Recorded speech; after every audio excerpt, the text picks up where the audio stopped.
నిన్నగాక మొన్న జగన్మోహన్ రెడ్డి వాళ్ళ కార్యకర్తలతో మీటింగ్లో మాట్లాడుతూ మావిగన్ అనేది అటువంటిది మంచి ఇది అవుతుంది రాబోయేటువంటి రోజుల్లో.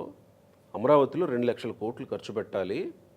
ఆ 2 లక్షల కోట్లు ఎవరి కోసం అంటే ఆ చంద్రబాబు నాయుడు పక్కన ఉండేటువంటి వాళ్ళు, ఆ సామాజిక వర్గం వాళ్ళు లబ్ధి పొందడానికి మావిగన్ అనేది మంచి కార్యక్రమం అవుతుంది.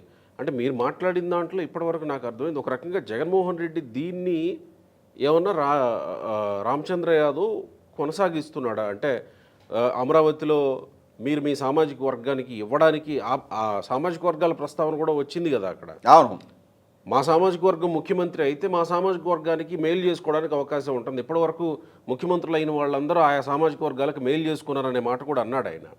సో రామచంద్ర యాదవ్ దాన్ని కొనసాగింపు ఇక్కడ ఏమన్నా మాట్లాడుతున్నాడా? బీసీలకి ఇవ్వాలి 1000 ఎకరాలు అన్నట్టు.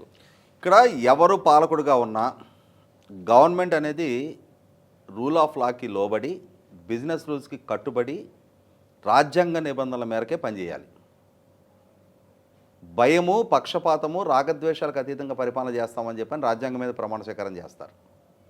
చంద్రబాబు నాయుడు గారు ముఖ్యమంత్రి అయితే ఆయన సామాజిక వర్గీయులకి, జగన్మోహన్ రెడ్డి ముఖ్యమంత్రి అయితే ఆయన సామాజిక వర్గీయులకి ఆయన, లేదు రేపు ఎప్పుడో రామచంద్రరావు గారు ముఖ్యమంత్రి అయితే ఆయన సామాజిక వర్గీయులకో, లేదు మొత్తం బీసీ వర్గాలకో మొత్తం ప్రభుత్వాన్ని దోచిపెట్టడం అనేది సాధ్యం కాదు.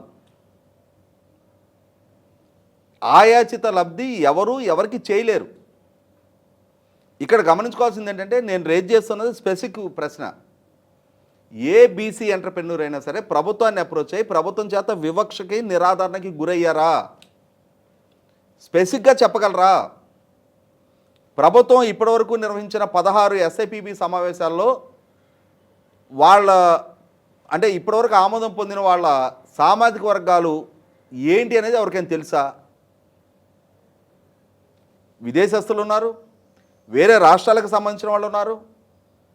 కాబట్టి ఇక్కడ ఎవరి మీద ఆయాచిత ప్రేమ ఉండదు, అవ్యాజమైన ప్రేమ ఉండదు, ఎవరి పట్ల విపరీతమైన ద్వేషం ఉండదు. అక్కడ అసలు ద్వేషం ఉండదు. రాష్ట్రంలో పెట్టుబడి పెట్టాలి అనే ముందుకొచ్చిన ఏ ఎంటర్ప్రెన్యూర్నైనా సరే, ప్రొవైడెడ్ అది నిజాయితీ కలిగిన ప్రతిపాదన అయితే ప్రభుత్వం ఆమోదిస్తుంది. ప్రభుత్వమే వాళ్ళకి రెడ్ కార్పెట్ పరిచి వాళ్ళకి కావాల్సిన ఫెసిలిటేషన్ మొత్తం చేస్తుంది. ఎలా అయితే ఇవాళ స్పీడ్ ఆఫ్ డూయింగ్ బిజినెస్ అని చెప్పని దేశంలోకి వచ్చిన పెట్టుబడి ప్రతిపాదనలో 25.3% రాష్ట్రానికి దక్కించుకోగలిగారు అని అంటే అది ప్రభుత్వ పనితీరుకి నిదర్శనం. ప్రభుత్వం అంత వేగంగా స్పందిస్తూ ఉన్నప్పుడు అక్కడ బీసీ ఎంటర్ప్రెన్యూర్స్కి ఏదో వివక్ష జరుగుతుంది అన్న అభిప్రాయం క్రియేట్ చేసే ప్రయత్నం చేస్తున్నప్పుడు 1000 ఎకరాల్లో బీసీ ఎంటర్ప్రెన్యూర్స్ ఏంటి? రేపటి రోజున రాష్ట్ర వ్యాప్తంగా కొన్ని వేల ఎకరాల్లో సంస్థలు నెలకొల్పే స్థాయికి బీసీలు ఎదగాలి. ఇవాళ చదువుకుంటున్నారు, మెరుగైన కెరీర్లు ఎంచుకోగలుగుతూ ఉన్నారు, అందుకుంటూ ఉన్నారు. అటువంటప్పుడు 1000 ఎకరాలకు పరిమితం కావడం ఏంటి ఇంత పెద్ద రాష్ట్రంలో? ఇవాళ రాష్ట్రం ఆ మూల నుంచి ఈ మూల వరకు ఉన్న 13 ఉమ్మడి జిల్లాల్లో ఇవాళ లక్షలాది కోట్ల పారిశ్రామిక సంస్థలు గ్రౌండింగ్ అవుతూ ఉన్నప్పుడు వాటి యాన్సిలరీ యూనిట్స్ రావచ్చు, లేదు సొంత వాళ్ళ ఒరిజినల్ వాళ్ళ ఐడియాలజీతో, వాళ్ళ ఓన్ డిపిఆర్ తోటి వాళ్ళు ముందుకు రావచ్చు. అలా వచ్చే వాళ్ళని ప్రభుత్వం ఎక్కడైనా నిరాదరణకు గురి చేస్తే రామచంద్ర యాదవ్ గారు దాని గురించి ప్రస్తావన చేయాలి. అంతేగాని ప్రభుత్వ పరంగా ఫలానా సామాజిక వర్గీయులు అంటే ఎజెండా అంటే ఇక్కడ గమనించుకోండి ఏంటంటే, మనం ఎలీప్ అని చెప్పని చూసాం, లేడీ ఎంటర్ప్రెన్యూర్స్ అని చెప్పని, మహిళల కోసం అని చెప్పని ప్రత్యేకంగా డెడికేటెడ్ ఎస్సీజెడ్ల టైప్లో ఏర్పాటు చేయడం మనం చూసాం.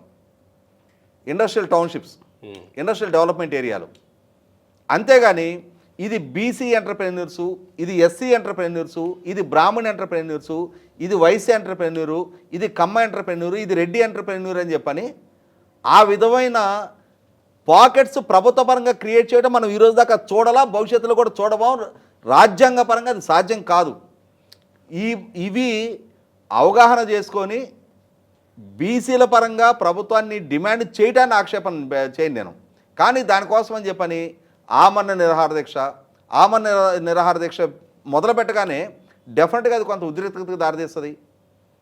అనవసరపు లా అండ్ ఆర్డర్ సిచ్యుయేషను 4 రోజులు మీడియాలో ఫ్లేరప్ అవడానికి 4 రోజులు మీడియాలో చర్చ జరగడానికి ఉపయోగపడుతుంది తప్ప అంతకు మించి దానివల్ల లాంగ్ రన్లో ఆయా వర్గాలకు అదనంగా చేకూరే ప్రయోజనం ఏమి ఉండదు.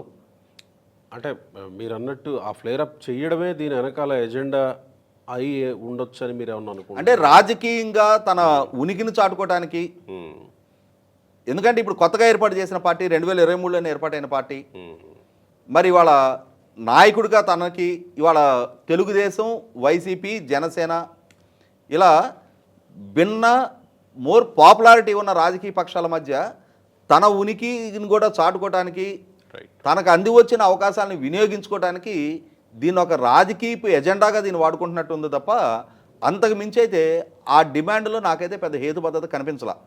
రైట్ అండి, థ్యాంక్ యూ.